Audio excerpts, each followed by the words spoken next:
Good evening, one and all present here. I am Shivangi Yadav, Program Officer at BMA. Welcome you all for today's FET on the topic Workplace Wellbeing Positive Psychology Interventions. And today's FET and our today's speaker is Dr. Sapna Chauhan. Dr. Sapna Chauhan is an assistant professor at Parul Institute of Engineering and Technology. She is a doctorate in management and holds degree of MBA, MCS, and PGDCA. She has got around 12 years of diverse experience in industries and academics. She also certified Accredited Management Teacher by AIMA in the area of organizational behavior. Now I request Dr. Sapna Chauhan for taking her session. Over to you, ma'am. Okay, all right. Thank you so much, Shivangi, for introducing me to the participants. I'm sure all the participants are fresh and actively listening. And thank you so much, Baroda Management Association, for having me for an expert session on talking about something relevant which can help all of us being the industry people to get a little bit of more acquainted with the positiveness in the organization. So hence I have chosen a topic which I think to an extent will be helpful to one and all who will be listening and will be participating in the discussion at the end of the session. So I hope that this particular area is very much unrecognized, and after this session I think many of us will understand the relevance and the importance of organizational well-being. To start with, let me a little bit brief about this term, which is organizational well-being and positive psychology. I think most of us must have heard about this psychology, and few of you must be wondering what is so different about positive psychology. So to understand it in a better way, I think we'll just little bit understand about the contents of what exactly is positive psychology, because it's not a very old old concept, and in today's time it is very much relevant, and people find it really important to consider the happiness quotient and the well-being and keeping the employees happy and stressful.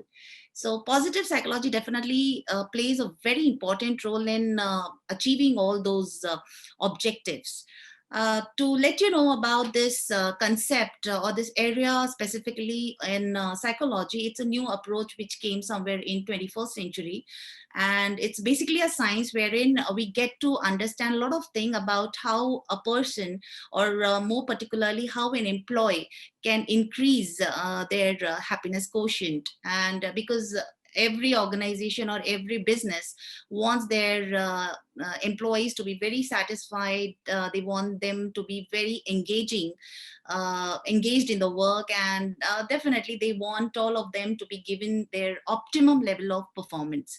So obviously, to start with, being a happy employee, one definitely doesn't need any kind of monitoring and doesn't need to be forced to give their optimum best. So it is basically a science which deals with how we can actually work on increasing our happiness quotient. And there are few areas, key pillars, which will definitely help us how we can do certain exercises for our personal self, or maybe for our employees, or maybe for our team members, to have a stress free work life. So it's basically a scientific study which actually focuses on the strengths but not the weaknesses, because we'll also read in coming few minutes that generally we as human beings more or less talk about strengths and weaknesses together. But this particular area of psychology focuses more on strengths, and rather than putting in efforts how we can make our weaknesses and convert them into strengths, researchers have shown that if we try to increase our strengths to a higher level, that in fact gives us more happiness. So as the name suggests, it is more going to talk about all the positive aspects of the person or an employee, considering the context, the situational factors also. And very importantly, if you read in the slide also, this concept was given by Martin Seligman, and in 1998. So I think you can realize that it's not a very old concept. Why we are talking about this is because, as I said, like COVID, more or less, I think, though we have stopped wearing masks very religiously, but all of us will agree that in the past 2 years we had seen something which we never expected to believe, that this is the kind of lifestyle we would be living in future. So however, we have adapted ourselves, but last 2 years or 1.5 year had uh, uh, taught us a lot of lessons, like how important it is to keep ourselves fit and healthy and happy. I think many of you, your friends, your family members must have gone through enormous amount of stress, or maybe they must have lost their job, or maybe they must have faced the salary reductions, or they must have been asked to change their work profile. So all of these could have been the reasons why the stress level during corona times had increased exponentially, right? And it still continues. I mean, surprisingly, we thought like once everything gets better, once the corona times gets over, everything will be back to normal. But then we have realized that this is our new normal. So considering the new normal situation, it is very important for ourselves to take care of our emotional and mental well-being. We can very much work on our physical fitness and eating healthy or dieting or exercising, but it is equally, or personally I believe that it is more important for anybody, be it a homemaker or be it working in an organization, a demanding job. It's very important to have a mental balance, because there are situations wherein it becomes really difficult to control and handle the situations. So the only thing we can do is manage and control and handle our own mental status. So this webinar, wherein I'm going to talk about positive psychology, deals with how happiness plays a very important role in each of our life, especially the employee's life. Now, if you look at it, it's very clearly said that people in US, we generally believe that people who are earning more must be more happy. But to an extent, we would say that money can't buy happiness. It is very subjective in nature, and it is very temporary in nature. So it can give you a instantaneous happiness or instantaneous satisfaction, but for a longer run, that feeling or that emotion of happiness will fade away. So, I mean, if you talk about US being one of the leaders, and considering Calcutta, wherein we generally talk about Calcutta is not a very happening or very such kind of a city wherein people are very focused on career, or professionalism is little lacking there. But the researchers have shown that the happiness in Calcutta is far more than US. So what could be the reasons why people are happy there? Though they are not earning that much, their lifestyle is also mediocre, and they do have challenges on a daily basis. Still, the people on an average, I mean, this is one of the reports I've taken, generally the free sources available in the internet. So that's a disclaimer. So what is that people can be happy about? Now, we need to ask this question to ourselves, because one person can get happy getting an increments, another person can get demotivated getting the increments. Why? Because that person must be expecting some kind of power or authority or some kind of positional increments. So this is very subjective, and we cannot have a standardized rule book how you can make yourself happy. All the individuals are different, hence their need of happiness and what could make them happy is entirely different. But yes, definitely one thing is, we are very sure that when we are around people who are happy, they do pass on their positive vibes and energy to us, and end of the day we also become happy irrespective of the situation we are in, right? So it's always good to have a happy, cheerful, satisfied, peaceful environment in the organization, if an organization or a business is looking for getting out the optimum, maximum performance and productivity from their employees. So happiness can be one of the keys wherein the businesses can focus on. Now, this is one of the reports I have randomly taken, wherein we have got a lot of eye-opener facts, wherein if we talk about employee mental health. Now, you can always have this doubt, are we going to have, or do we have employees in the organizations who have mental issues? So, see, when we have these health related issues which are physical in nature, it is very much visible. But we never know a person who looks very happy, who looks or maybe the person is faking to be very happy, might not be happy inside. We don't know what runs in their mind, what kind of trauma, what kind of depression, or what kind of sadness is there in the employee's mind. But we do have the facts in front of us wherein it says that quite a number of employees who suffers. When I say mental health issues, so definitely we are talking about the employees who are not very much happy, who are not very much satisfied, who are not very much cheerful, or maybe they have some kind of a feeling or an emotion wherein they have got some negative emotions running in their minds.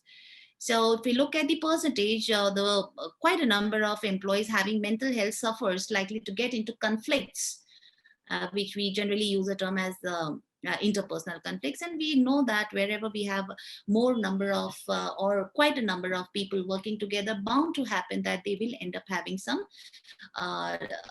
difference of opinions, which might lead to some conflicts also. But yes, one thing we need to understand is the conflicts or the interpersonal conflicts between happier people or in a group of people who are very happy is comparatively much lesser than those people where there are more of negative emotions.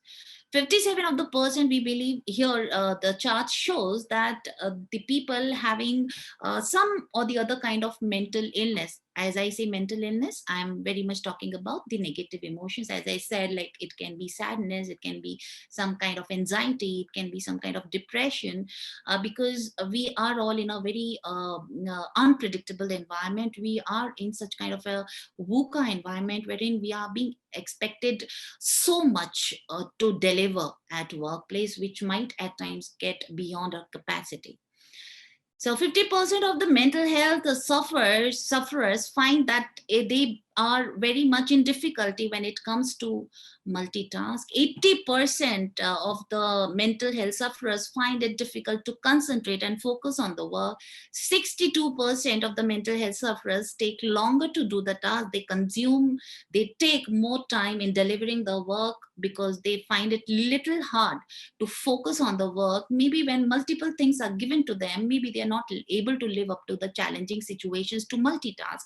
50% of the mental health sufferers are potentially less patient with customers. So when I say customers, it can be your colleagues or co-workers or clients or customers outside the organization or your peers within the organization. And it holds very much true for your personal relationships also, because when you carry certain kind of a mindset, you end up carrying it with you wherever you go.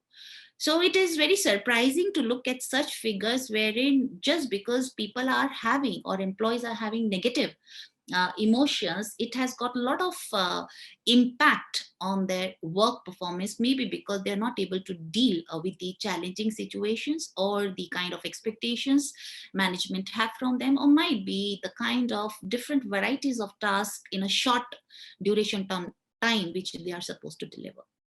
So I think we all understand that it can have impact anywhere and everywhere, from the any level of the organization, be it an executive level or managerial level, and the top level in the organizations. But yes, we all agree that people who are at managerial level or at high level, who have got teams and whose most important task is to keep their team members engaged, focused, and keep on, surpass the performance expectations of management. They are responsible to keep their team members active and filled with happiness and positive emotions.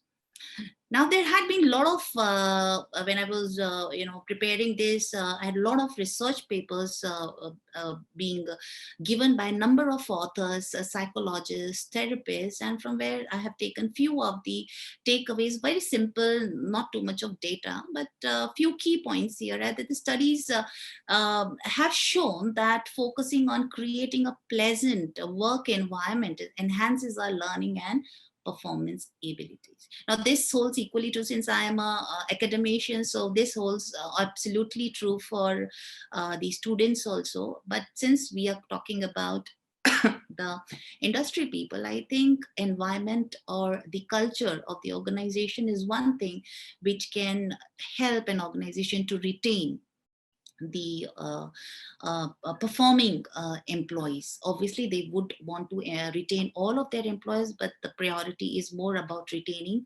the top performers of the organization. So one of the ways in which they can, retain and get the maximum performances from middle to low level employees also is by creating a very pleasant environment and give them those experiences wherein they feel happy and satisfied. Now, this is a kind of an activity also. I think those of you who are listening can also, can do this activity with your team members, or you can do it for yourself also.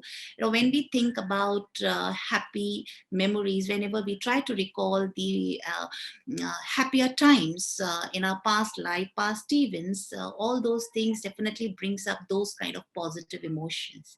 I think one of the our mind is so complicated that even if we want to relive the past events, we can simply close our eyes and go back to that time and relive all those moments, and it fills up with so much of happiness.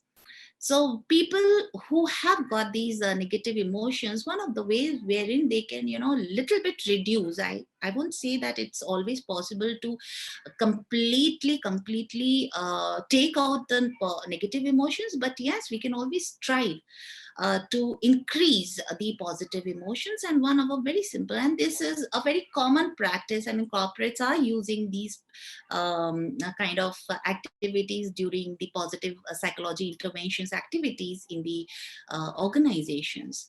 And I think this is something which I would say the happiness is infectious.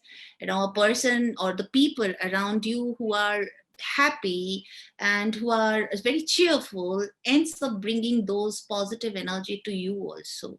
So when one person gets happy, it is so infectious that other person to an extent can also become happy, and it can definitely, one person can start spreading the happiness and can pass on to the entire group. And yes, the research had shown, the third bullet point on the screen is very, because most of us who are working definitely would be worrying about what is going to be our increments and how much we have the capacity. So happiness also ensures that you earn better, especially compared with those who are comparatively having more of negative emotions.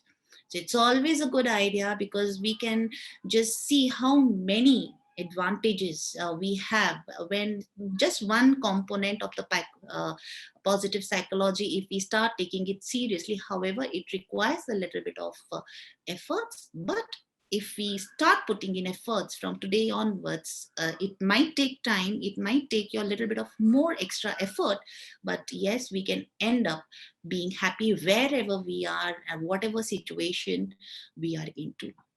Right now, to understand like what all kind of pillars or domains which an organization can focus on to create a organizational well-being. So we have got creating a well-being. When I say organizational well-being, definitely I'm talking about the well-being of the employees, right? So if we talk about how we can create a happy environment, or we can generate a sense of well-being among the employees in the organization, is through pleasant lifestyles or engaged work, or maybe something called as meaningful life. Now, all of these three different areas which deals with well-being or employees' well-being can be obviously used on a personal front also. But yes, since we are focusing on more of the context of an organization or a company, what does it mean when I say pleasant life? Now, it again, see, all of these three are very much positive emotions, which deals with the positive psychology. So a person can have a pleasant life, a person can also have an engaged life, a person can also have a meaningful life. Now these are, I would say, the different facets of the same coin. However, it is, as I said, happiness is something which is very subjective. So one person can get happiness when he or she finds himself or herself totally engrossed and engaged in the work, without having a thought in mind that he or she is being monitored and somebody is there to pinpoint if he's or she is not engaged. So what is pleasant life? It's a positive emotion about the past or present or future. The pleasant life is a life that maximizes positive emotions and minimizes pain and negative emotions. This is what we are actually talking about. So positive psychology, one of the aspects of positive psychology is leading a pleasant life. So I think we are a little clear what exactly is a pleasant life. More work, more efforts to increase our positive emotions, however, worrying less or trying to control those negative emotions running in our minds.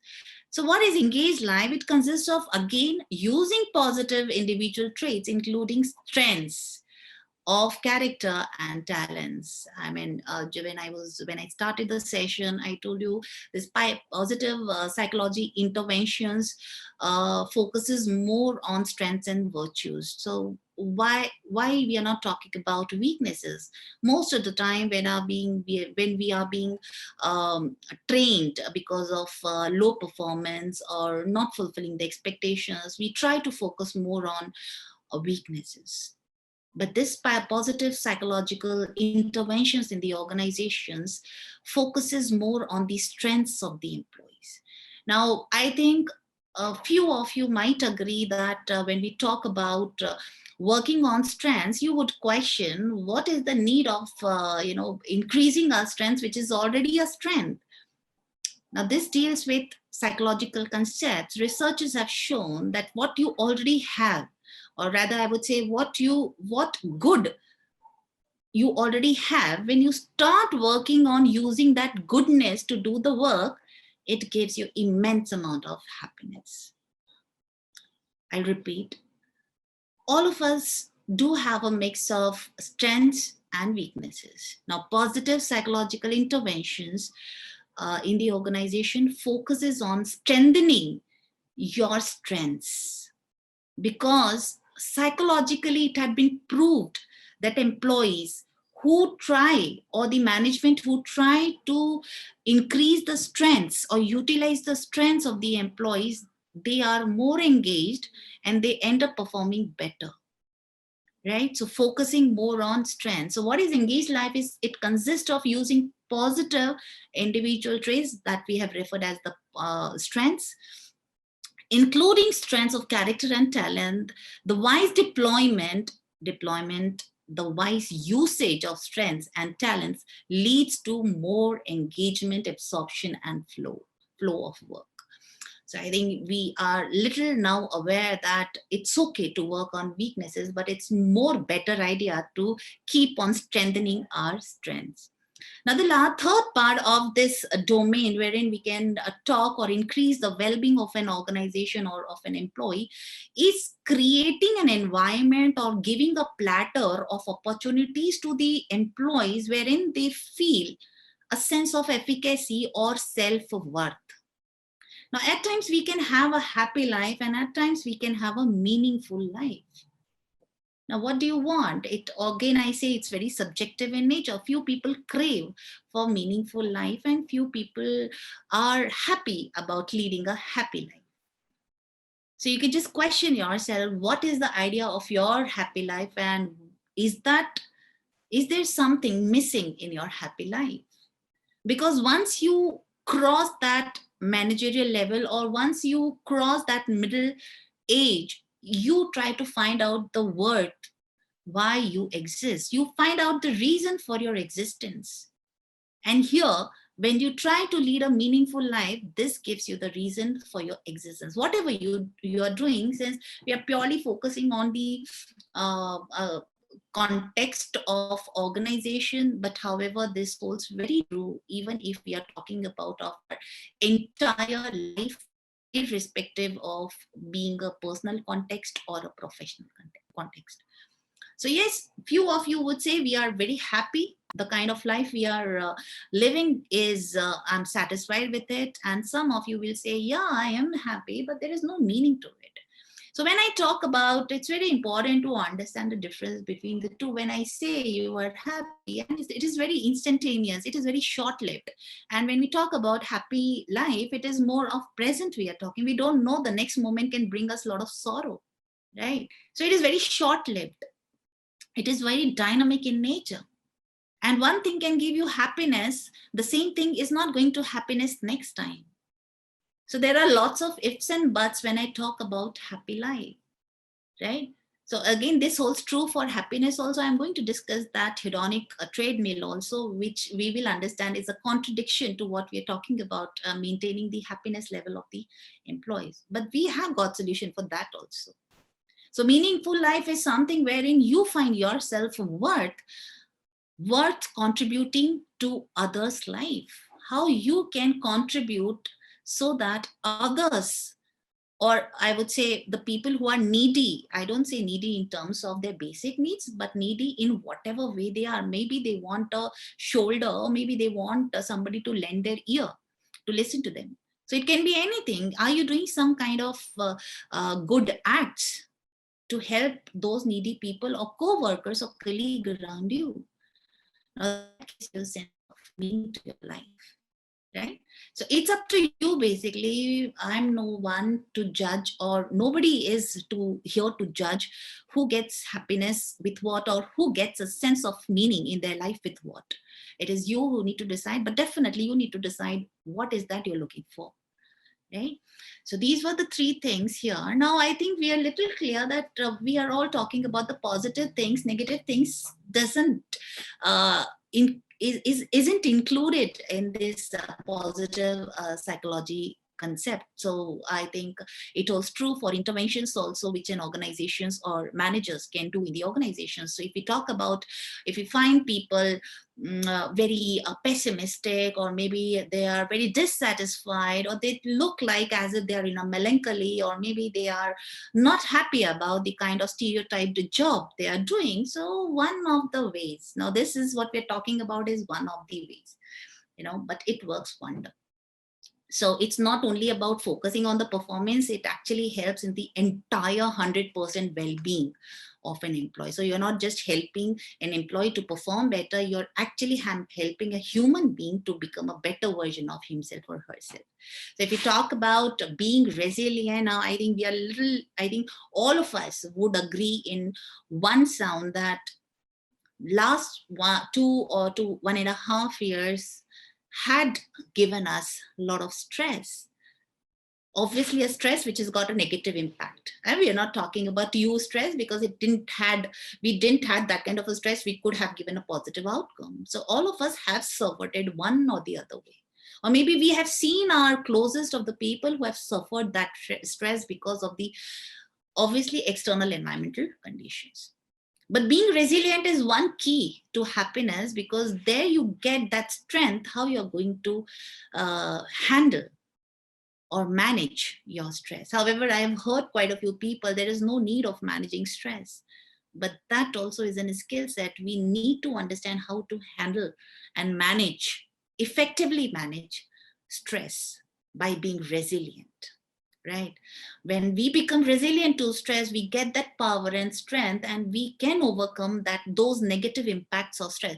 The stress is something which is bound to come to you from somewhere, be it your personal relationships, personal environment, or through your co-workers or your managers or top management, or from the organization. It is bound to. The only thing you can do is you cannot control the environment, external environment, but yes, you can very much control yourself. So being resilient is one of the keys wherein you can be happy by managing effectively the stress. So there are enormous number of benefits when we talk about the positive psychology interventions, by creating an environment wherein employees feel much more safe and secured and mentally are at peace. When I say they are mentally at peace, I don't mean that they are not bothered about the work, they are not able to handle the challenging situations, or maybe they are running out of the challenging situations. They end up performing more, they end up handling the challenging situations more, they end up managing the stress much better than their counterparts, right? So if we talk about a lot of cases of stress related events had happened in the past, especially I'm again and again giving references of the current scenario, because many things had come to us for which we were not prepared at all. And it had a huge impact on, forget about the physical health conditions, but it had an enormous impact on our mental conditions. And few of us don't even know that actually we are having some mental issues. So it is high time to, take care of us, our mental state, because if we want to have a healthy life, it is very important to keep ourselves mentally healthy. So happiness is one thing which acts as an antidote for depression. And there have been, again, I would say a lot of researches have been done. There are a number of psychologists, counselors, and therapists who have got this opinion. Why?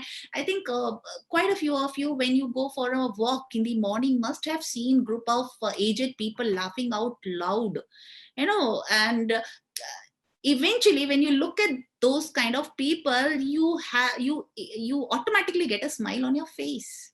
So it is so infectious. You are not included in that group, you don't have to do anything with that, but that happiness comes to you, and something happens in your brain, some chemical reactions, I would say, some chemical neurological changes happen, chemical reactions happen, and automatically it brings out a smile on your face, right? So having a cheerful environment, having a life in the organization wherein we feel that yes, we are worth of contributing something to a team level or an organizational level, something we are hopeful about. It's not in stagnation. We have something to look towards in the future, that this is what where we want to achieve.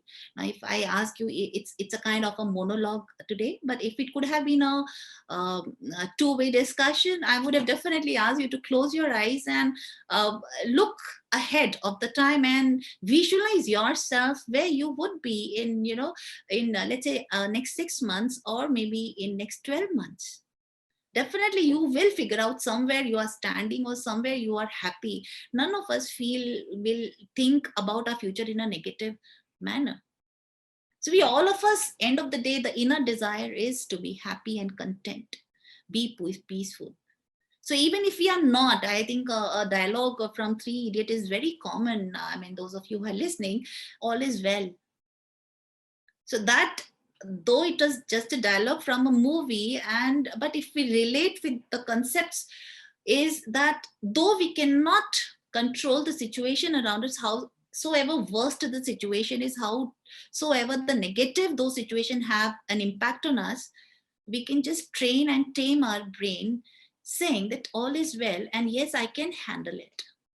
rather than cursing and crying and bringing in all the negative emotions, like this has happened, why not look for a solution with some kind of a zeal and a positive outlook? And that's why we say, like, we have to have a kind of a positive thinking. Now, I've got this term positive thinking. It is slightly different from positive psychology. I would say positive thinking is more about putting an effort to think, or I would say it's more about positive attitude, or looking on the brighter side of the coin. So you are trying, whatever situation you are in, you are actually right at that moment trying to look at the positive aspects of whatever situation you are in, or maybe you are a little hopeful that this situation is there, so again the time will turn to your favor in future. That is what we talk about in when I say positive thinking. But positive psychology is a little step ahead of positive thinking, because when I talk about positive psychology, it's more of a behavioral change. And whenever I talk about behavior, it is more about that you don't have to put in an effort to showcase your behavior. The behavior is something which automatically comes out of you. You don't have to make an effort that, yes, now I have to show a positive attitude towards certain situation. It should automatically come out because you are habituated to that kind of a thought process. You have trained your brain or mind so as to that it only looks at the positive aspects of whatever situation, howsoever bad or negative that situation is.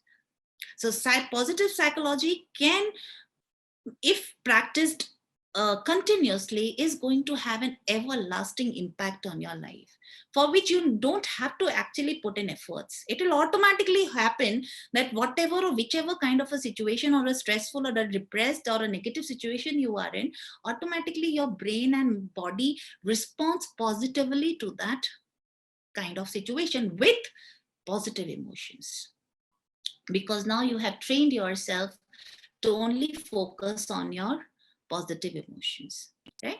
So there is a slight difference in that. Now, if we go at the positive psychology, the core definition, I think we can understand positive psychology is a scientific study that makes life worth living, focusing on both individual and societal well-being. Now, this is a broader way of looking at this concept. However, the aim is to encourage the people and nurture their own character strengths. This is what again and again I'm telling you, that positive psychology is more about focusing on strength and strengthening your strengths, rather than channeling all your efforts in correcting your shortcomings. So it more highlights on the need of a person wherein they need to shift their negative outlook to a more optimistic outlook. And obviously, this not only helps in improvising your work or performance or productivity, your relationship with your colleagues, peers, the kind of satisfaction you have, or the kind of engagement you have in the work, but it is going to definitely help you for overall improvement of your work life or quality of life, right? Now, very important is this concept, I would say, which relates with positive interventions, positive psychology interventions, are 5 different pillars, or I can say factors also, which again is being introduced by Mr. Martin, who had introduced this concept. So if you look at, now this is an acronym, which is PERMA. We call it as PERMA. So let us understand this and how you can have small exercises with people around you, or maybe with colleagues around you, and become more permalicious. So what is it? Let us understand this. Now, as I say, PERMA is basically an acronym for positive relationships. It can be a relationship with your colleagues, co-workers, or it can also be about your personal relationships.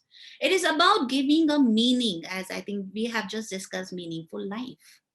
So it is also about having a meaningful life. Obviously, it is about happy life, it is about pleasant life, but it is more related with meaningful life, because once we get the reason why we exist, or what is the worth of me doing this work or task, why me, And when you get an answer, you will be more happy doing that task. I will share some activity also which you can do to yourself and your team members also to bring in more meaning to their work. Accomplishments. I think all of us as humans, we do like taking compliments, all of us. Hardly you will find anybody who say, "Nahi yaar, I don't want compliments." So if we talk about being happy or malicious, one of the factors is also to understand what accomplishments does. It is equally very important. And then positive emotions, which is a prime factor for positive psychology and engagements in the work. Right. So let us talk about all of this. We call it as a PERMA model of well-being. Right. So when we talk about the first word in this acronym PERMA, it is more about positive emotions. Now I think we are clear that we have got a mix of positive and negative emotions. We will not find a human who will say, yeah, I have only got positive emotions, I have only got negative. Yes, the agenda to understand this model is to have more of positive emotions, right? Who knows, as of now, right at this moment, we have more of negative emotions, right? So the objective is to do something to increase our positive emotions more, at least more than, comparatively more than our negative emotions. Why? Because if we have more of negative emotions, it starts giving us negative impact on our life, not only in our personal, anywhere we go. So it's always a better idea to have a little bit of more of positive emotions. However, I would say the ideal case we will have is to just omit the negative emotions, but that I said, like, it's next to impossible. But yes, through meditations and through self-awareness, meaningfulness, you can very much achieve that, but it requires a lot of effort. So we say that we are trying more to increase our positive emotions, and these positive emotions are, I think we are all clear, we need to have more of happiness, we need to more of being loyal, we need to have more of cheerfulness around us, we need to be more lovable or caring or helping or caring. So there are a lot of positive emotions. I think there is a list of between 25 to 30. There are so many emotions, but we need to only pick up those positive emotions, because that is what is going to help us and our organization. And this we can do it with an activity. Let me also tell you that activity, though I have listed it later also. So I'll talk about those activities. One, we had done discussion on these five aspects of well-being model. Now, relationship is something we humans, I think all of us know that we are being considered as social animals. So when I say social animals, even wherever we are, irrespective whether we know people or we don't like people, we end up going to the people around. We are attracted towards people. Hardly we will find people who are, who would like to be all aloof and not wanting to be get associated with anybody throughout their life. However, exceptional cases are, again, there people go to Himalayas and do all the meditations, but we don't talk about those exceptional cases. So we as humans are social animals, and we crave for being a sense of belongingness. We want to get associated with a group because it gives us a sense of security. It satisfies some kind of our need, and that is social need, right? So people around us, the more and more positive people we have, the more of kind of happy people we have, it definitely enhances our happiness quotients. So that comes later, but the first thing is that we do crave for relationships. Why not get engaged into certain relationships? It can be any kind of a relationship. Why get afraid of those relationships?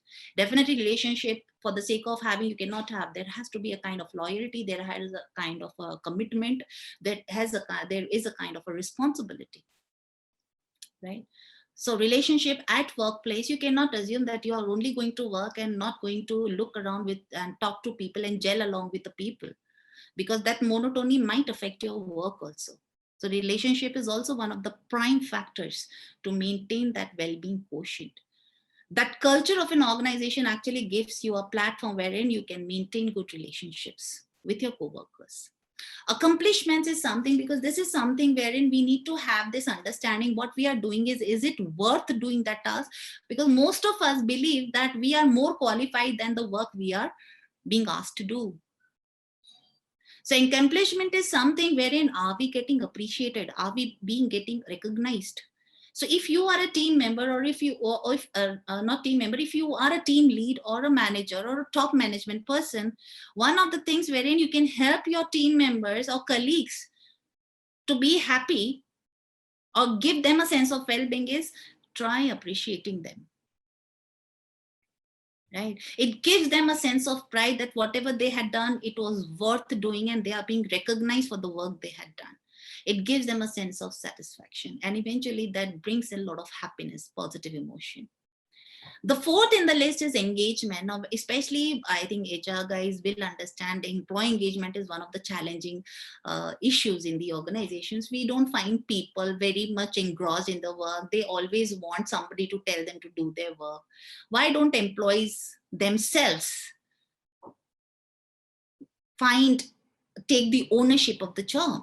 Hardly, yes, there are employees who very well take the ownership of the task, and they do the task with full responsibility and accountability. But there are a section of employees who actually are waiting for their team lead or managers to tell them to do this and do that. So what we can do to keep them engaged, right? So it is very important to let the employee know what are the benefits of the job. It is very important. Now, if I would say that, let's say, I'll just give an example, that if you are collecting some funds, because I had been, getting into some kind of social responsive activity. So I had this recent experience. So that is what I'm sharing with you. Now, SRC and CSR, we have heard lots of things about it.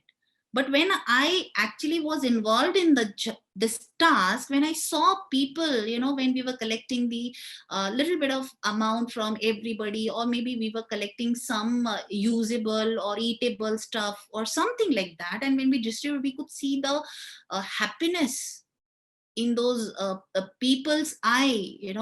We did so little, but for them it was so much. So when I next time I'm trying to do the same activity, I'm going to get myself engaged without anybody telling me that this is what you're supposed to do. You're supposed to collect a fund for so-and-so SRC activity. Because I have seen and realized what was the experience of doing this work. And if I did this work honestly, what could it be? What could have been the impact, a positive impact on the people who are using these services which I am responsible for?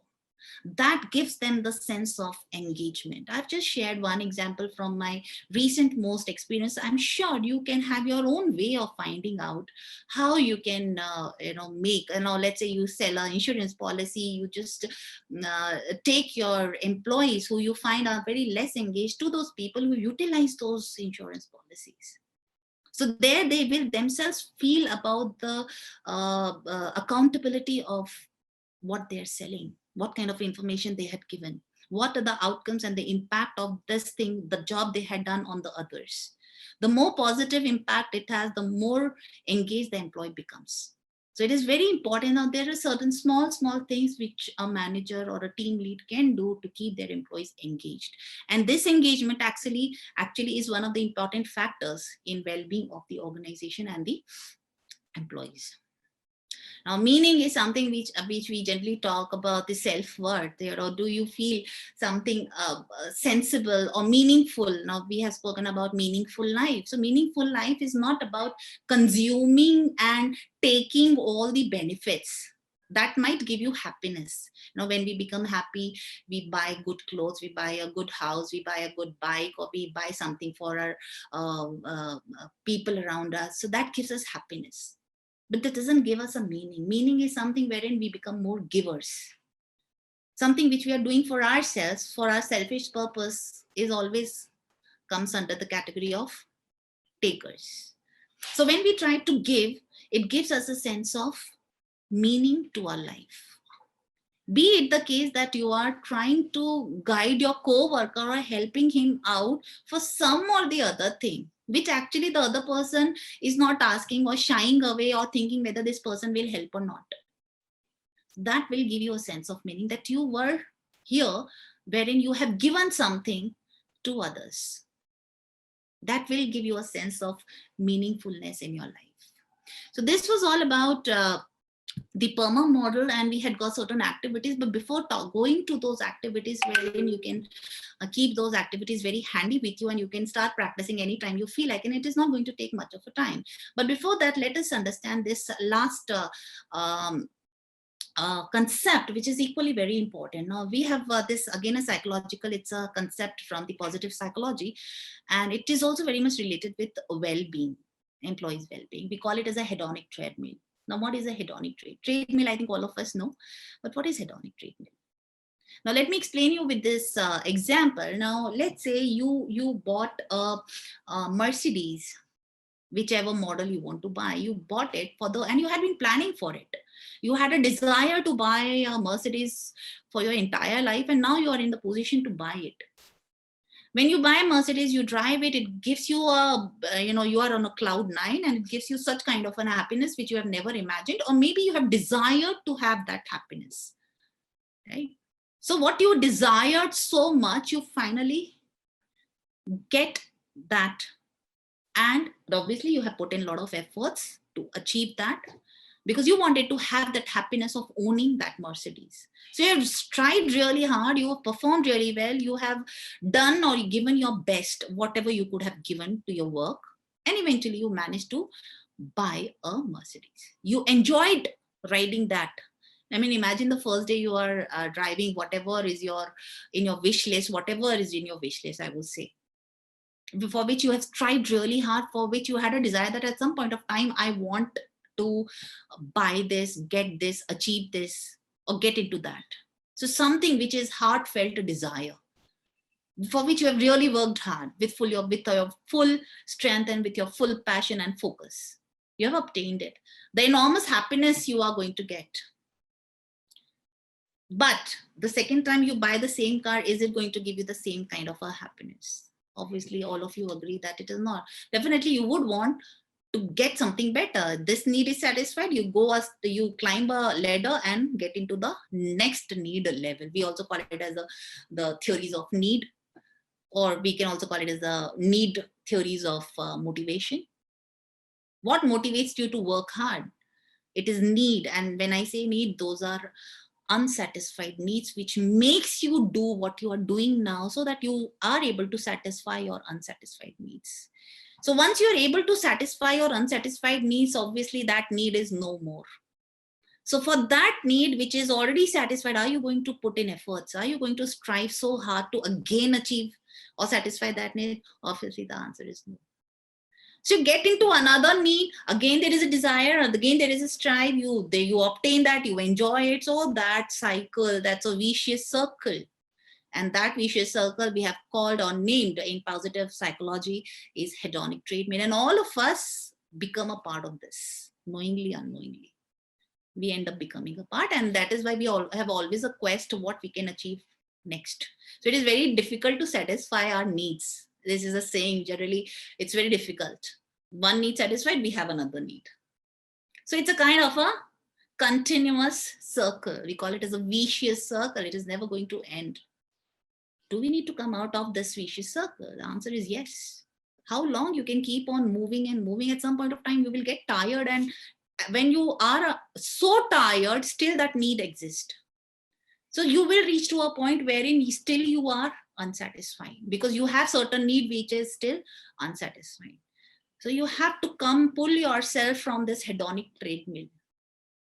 If you are actually wanting yourself, your mind to be at a peaceful mind state, right? So this is something which actually most of us are into, but there are few intelligent people who come out of it, because they have realized that this is something, we are in a trap, right? What others have, we want that. So if the other will have something else, we would want the other thing. So that is something which is never going to end. So we have to put a break somewhere. We have to make our mind understand and explain it to our mind that whatever I have, I'm okay with it. I'm happy with it. Now, as again, I'll repeat, all is well. The more and more you keep on telling that everything happening is good, everything, you should be having that gratitude. You should be having this thankfulness. Though you are not in a tendency to thank anybody and everybody, just try this activity. The more and more you say thank you God for this, thank you God for that, the more and more you are obliged, and you realize so much you have to thank for.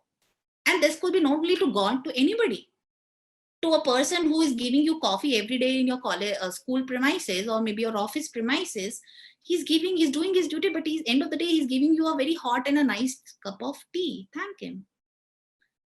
Right? So that might even give you more. And see, this appreciation means a lot for that person also. Call him by name. Thank him for something which is his duty. You know, we end up saying uska to duty, and for this purpose only he's being given salary. So why not appreciate certain small acts of people around us in the organization? It creates that culture of gratitude and thankfulness, and it definitely works well for the well-being of the organization, right? I've got some exercises which I kept on telling you. I'm not going to take more than 5 minutes on this. I think just when you hear me talking about all these exercises, there's nothing much, no rocket science, small things. So I have this thing, pecha kucha. Now this is a Japanese word, and it's an activity name. You can do this. I mean, I won't say regularly, you can do it very frequently, but once in a while, maybe once in a quarter, once in 2 months, you can very much go ahead and do this. What is Pecha Kucha is, you know, most of the times when we are in an organization, we look at a co-worker or a colleague as a competitor. Why not give a chance to all the people together, leave the work aside and become collaborators? So eventually this activity suggests that ask the people around you to show something, share some pictures which is actually not related with work.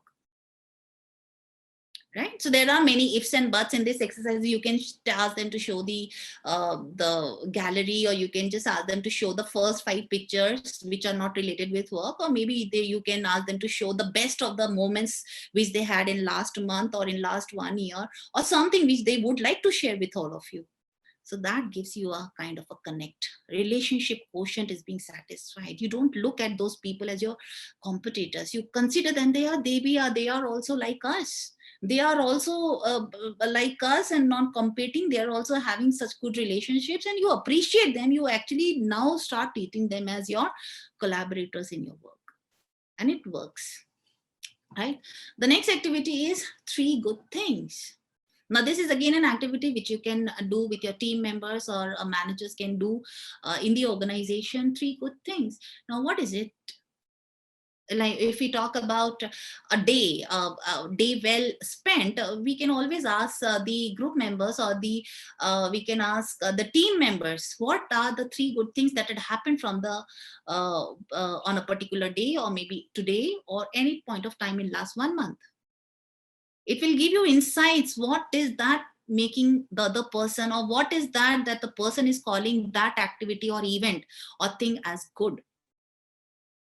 So when you know that the person thinks that this is good thing, you end up doing that good thing again and again, if you actually really care about that person.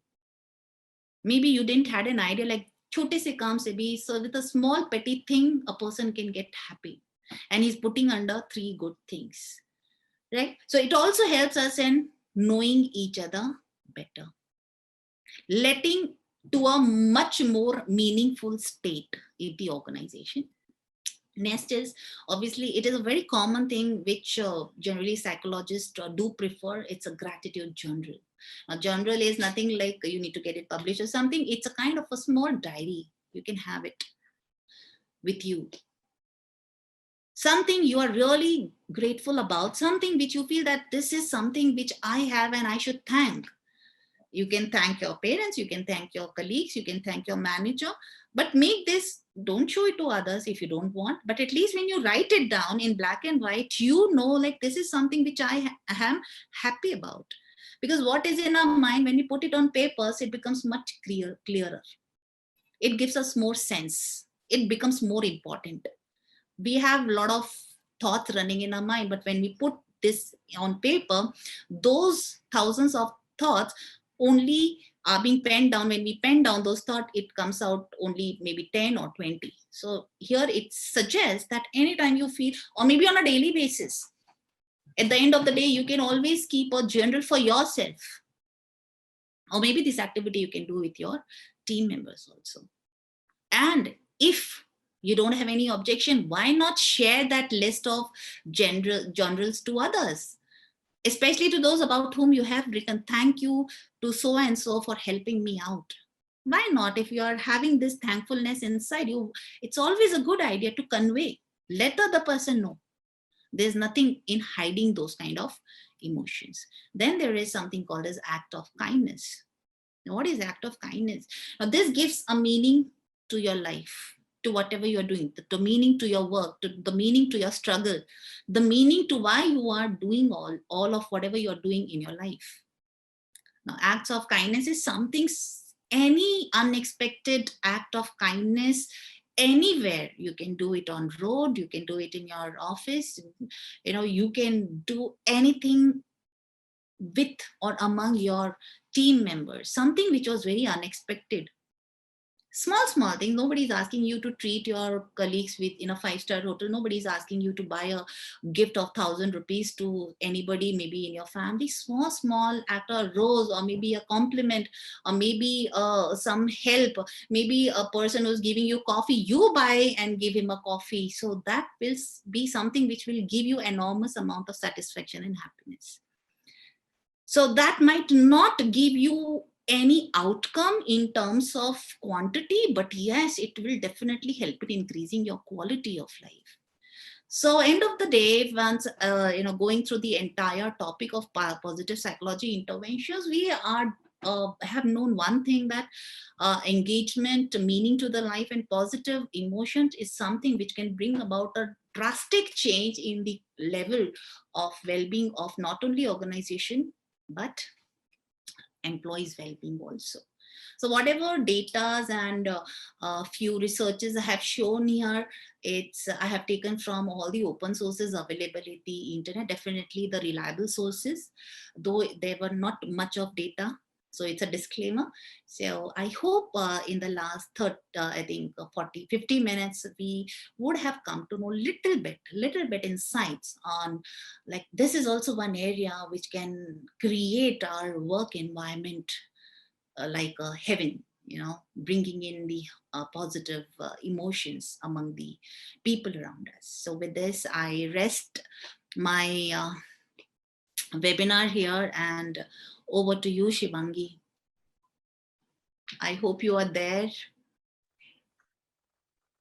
No, this is Pushkar Tiwari, Dr. Sapna. Actually, Shivangi just left the office, and I'll be doing the rest of the thing. So I would just pause here for a minute, and if somebody is having a question, so please share it in the chat box.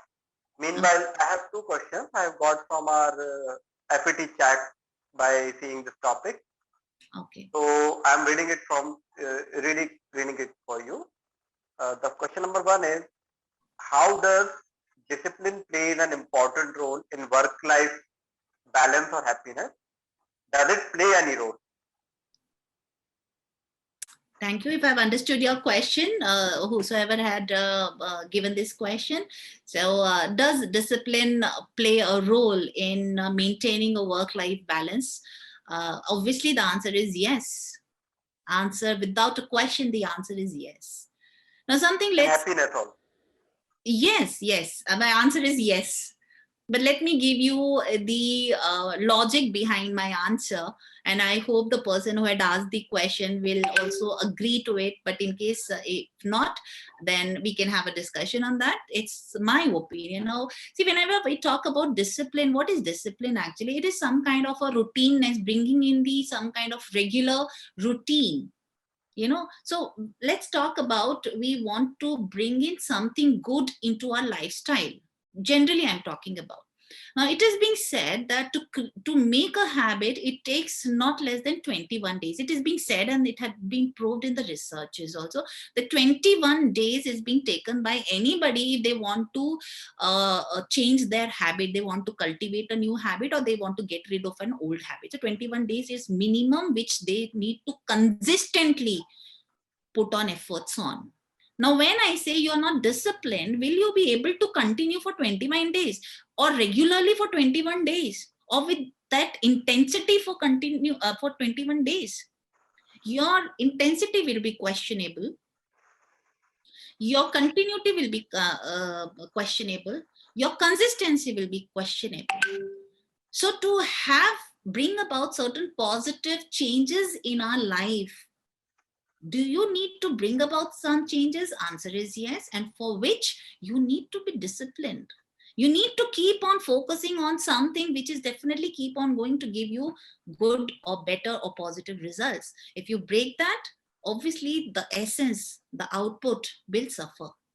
So yes, if you are thinking that I want to increase on my work-life quotient or happiness quotient, you have to put in effort. That's why I say like positive thinking is one thing, positive psychology, because you're training your brain. You're converting that thought process, positive thinking, into your behavior. And behavior, to change the behavior, it takes not less than 21 days.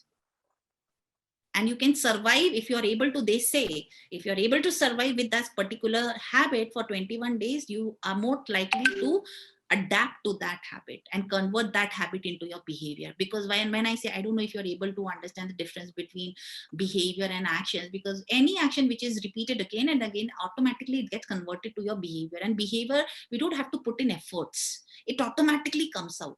So if you're thinking that I want to be happy, and if you have trained yourself to be happy, if you have trained your behavior will actually show that happiness. So your discipline plays a very important role. Thank you so much, ma'am. And question number 2 is insecurity at workplace and happiness. How do you see them together? Can they coexist? Insecurity and happiness, can they coexist? When I talk about insecurity, to an extent, one must feel insecure, to an extent.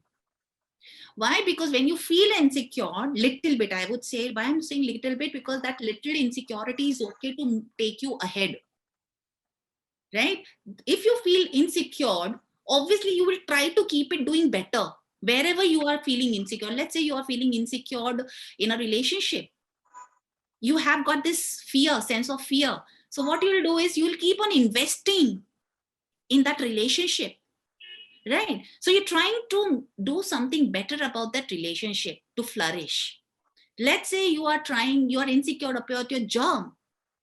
So what you'll do is you'll start putting in more and more efforts. You'll give your best. But if a limit has been crossed, that you're feeling so insecure that you have lost your focus on your work, then it becomes a negative thing.